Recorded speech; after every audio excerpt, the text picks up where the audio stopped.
এই পৃথিবীতে বর্তমানে আরেক নতুন পৃথিবী তৈরি হয়েছে, যার নাম ভার্চুয়াল পৃথিবী। আগে হ্যাঁ, আপনি ঠিকই শুনেছেন, যেখানে আছে আকাশের মতো সীমাহীন ইন্টারনেট, ফেসবুক ও টুইটারের মতো সোশ্যাল মিডিয়া এবং গুগলের মতো বহু সার্চ ইঞ্জিন, কম্পিউটার ও মোবাইল ফোনের মতো ডিজিটাল সামগ্রীকে ঘিরে এই জগৎ। কারা তৈরি করেছেন এই জগৎ জানতে চান?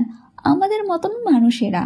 আমাদের চারপাশের ভৌত বাস্তবের অবস্থান এই পৃথিবীতে নয়। শুনে অবাক হচ্ছেন? তাহলে এর অবস্থান কোথায়?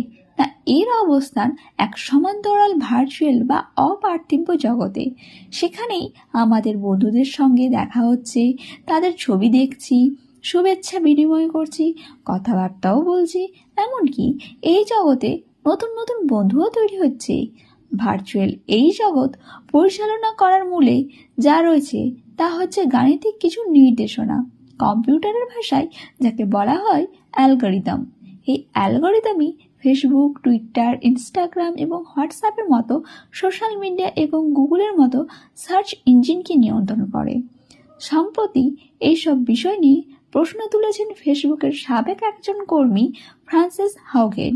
যুক্তরাষ্ট্রের সেনেটর এক কমিটির কাছে দেওয়া বক্তব্যে তিনি অভিযোগ করেছেন, ফেসবুক এবং তাদের অ্যাপগুলো শিশুদের কিভাবে ক্ষতি করছে, কিভাবে বিভেদ বাড়াচ্ছে এবং গণতন্ত্রকে কিভাবে দুর্বল করে দিচ্ছে।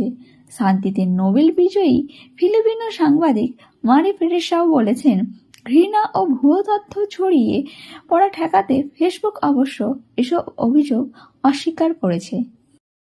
তাহলে অ্যালগরিদম কি? না, অ্যালগরিদম হচ্ছে যে কোনো কাজের প্রণালী বা ধাপে ধাপে কোনো কিছু করার প্রক্রিয়া। রন্ধন প্রণালীর সঙ্গে তুলনা দিয়ে একটি সহজে ব্যাখ্যা করা যেতে পারে। যেমন ভাত রান্না করার সময় প্রথমে একটি পাত্রে চাল নেওয়া হয়, তারপর তাতে জল ঢালা হয়। চাল কয়েকবার ধোয়ার পর সেটি রাখা হয় চুলার ওপরে, তারপর চুলা জ্বালাতে হয়। এই প্রক্রিয়াটি হচ্ছে অ্যালগরিদম। হ্যাঁ, আয়ারল্যান্ডের তথ্য প্রযুক্তিবিদ নাসিম মাহমুদ, যিনি ডাবলিনে চিকিৎসা ও উদ্ভাবন সংক্রান্ত আমেরিকান একটি প্রতিষ্ঠান ইউনাইটেড হেলথ গ্রুপে কৃত্রিম বুদ্ধিমত্তা নিয়ে কাজ করছেন, তিনি বলেছেন, কম্পিউটারকেও একটি কাজ করার জন্য ওই কাজটিকে বিভিন্ন ধাপে ভাগ করে দেওয়া হয়, যাতে কম্পিউটার সেটা সহজে বুঝতে পারে এবং সেই নির্দেশনা অনুযায়ী সে কাজ করতে পারে।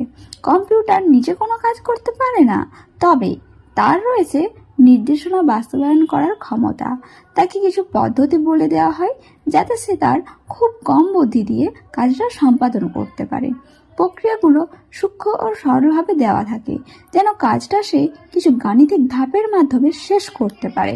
এসব নির্দেশনা হচ্ছে অ্যালগরিদম, বলেন মিস্টার মাহমুদ।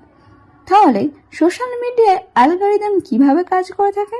না, সোশ্যাল মিডিয়ায় অ্যালগরিদমের ব্যবহার নিয়ে সম্প্রতি অনেক আলোচনাই হচ্ছে, কারণ এসব সোশ্যাল মিডিয়াতে মানুষ কোন খবর দেখতে পাবেন বা পাবেন না সেটা এই অ্যালগরিদমের মাধ্যমেই নির্ধারিত হচ্ছে। অ্যালগরিদম এখন অনেক দূর এগিয়েছে। অ্যালগরিদম অনেক সিদ্ধান্তও নিচ্ছে, যেসব সিদ্ধান্ত নিয়ে আমরা চলছি। একটি উদাহরণ দিয়ে বলা যেতে পারে, ফেসবুকে অনেক সময় একজনের প্রোফাইল দেখিয়ে জানতে চাওয়া হয় তিনি কি আপনার বন্ধু। আচ্ছা, তাহলে আপনার ভাবছেন তো এটা কিভাবে করা হয়? ফেসবুক কেমন করে বুঝলো যে ওই ব্যক্তি আমার বন্ধু হতে পারে? অনেক জটিল কিছু অ্যালগরিদম দিয়েই এই কাজটা করা হচ্ছে। কিন্তু এটা কি শুধু অ্যালগরিদমের নেওয়া সিদ্ধান্ত, নাকি এর পেছনে মানুষেরও কোনো ভূমিকা আছে? তথ্য প্রযুক্তিবিদ নাসিম মাহমুদ বলেছেন, হ্যাঁ বা না, এই প্রশ্নের এরকমভাবে সহজ কোনো উত্তর নেই। কারণ যে ব্যক্তি অ্যালগরিদমে ডিজাইন করেছেন তৎকালীন সময়ে তার জানা তথ্যের উপর ভিত্তি করেই অ্যালগরিদম এই সিদ্ধান্তগুলো নিয়ে থাকে।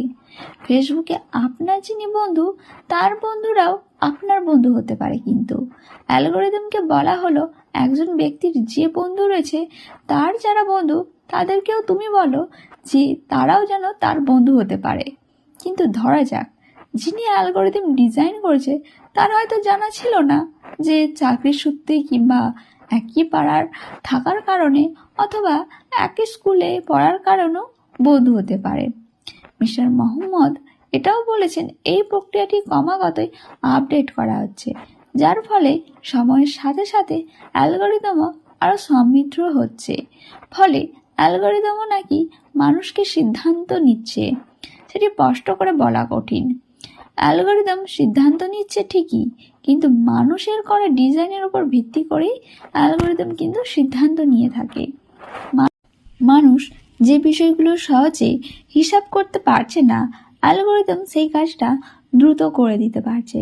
যেমন এক ব্যক্তি 1,00,000 মানুষের থেকে তার বন্ধুকে খুঁজে বের করতে পারছে না, কিন্তু অ্যালগরিদম মুহূর্তের মধ্যে সেটা করতে পারছে। তবে বর্তমানে এমনভাবে অ্যালগরিদম ডিজাইন করা হচ্ছে যাতে কম্পিউটার নিজেও সময়ের সাথে সাথে ডিজাইন ছাড়াই নতুন নতুন বিষয়ও শিখতে পারছে। তথ্য বিশ্লেষণের মাধ্যমে এটা সম্ভব হচ্ছে, যাকে বলা হয় মেশিন লার্নিং, ডিপ লার্নিং কিংবা কৃত্রিম বুদ্ধিমত্তা। অ্যালগরিদম যখন কোনো তথ্য পায় তা থেকে সে শিখতে পারে, কারণ কিভাবে শিখতে হবে সেটাও তাকে কিন্তু শিখিয়ে দেওয়া হচ্ছে। যেমন একটা ছোট্ট শিশুকে প্রথমে আমরা কিছু শব্দ শিখিয়ে দিই, তারপর সে নিজে নিজেও কিছু শব্দ শিখতে পারে, কি তাই তো? এই সময় হয়তো ভুলও করে, তখন আমরা তাকে ঠিক আবার করিয়ে দিই, আবার সে ভুল করে। অ্যালগরিদমকেও এভাবে ভাবা হয়। আচ্ছা, তাহলে অ্যালগরিদম কি ভুয়ো খবর ঠেকাতে পারে? অ্যালগরিদম যাতে ভুয়ো খবর বা ঘৃণা ছড়ায় এমন সব খবর চিনতে পারে, সেই জন্য অনেক গবেষণা চলছে। এখনো পর্যন্ত যা জানা যায় তা হচ্ছে অ্যালগরিদম কিছু কিছু ক্ষেত্রে এ ধরনের খবর শনাক্ত করতে পারছে, আবার কোনো কোনো ক্ষেত্রে পারছেও না। ভুয়ো খবর পড়ে একজন শিক্ষিত মানুষও মুহূর্তের মতো বুঝতে পারে না যে এটি বানোয়াট নাকি সত্যি ঘটনা, কারণ এসব খবর বাস্তবের মতো করেই লেখা হয়।